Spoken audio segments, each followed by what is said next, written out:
un atelier qu'on a construit qui permet justement aux clients RH et DRH d'appréhender quels vont être les impacts de cet usage de l'IA dans la chaîne de valeur RH. Pourquoi? Parce que nous, notre travail, c'est d'accompagner les RH à la fois dans leur transformation organisationnelle, dans leur transformation managériale, dans leur transformation au sens large. Et l'impact de l'IA va être révolutionnaire dans cette transformation.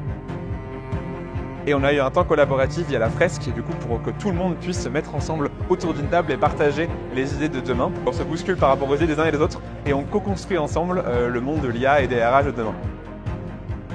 Le deuxième point, c'est qu'aujourd'hui, on a des approches très verticalisées de l'IA avec des organisations, des outils, des solutions qui permettent d'avoir une approche très verticalisée, donc par exemple sur le onboarding ou sur les talents.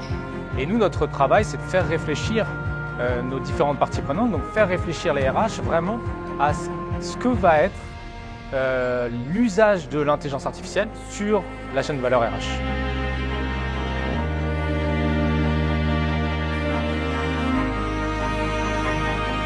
C'était un honneur de tester la fresque de l'intelligence artificielle pour la première fois. En avant-première.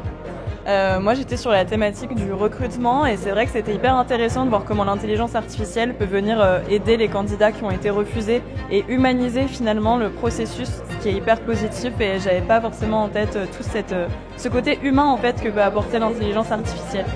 Exactement, moi j'étais sur le volet développement de compétences, plein d'idées, plein d'apprentissages. Donc oui, dans cette matinée j'ai appris plein de choses et j'étais très heureuse de partager le point de vue de mes collègues RH dans différents établissements et entreprises sur l'IA, d'échanger sur l'impact de l'IA dans nos métiers RH et l'avenir des métiers de la gestion administrative au recrutement en passant par le conseil en organisation.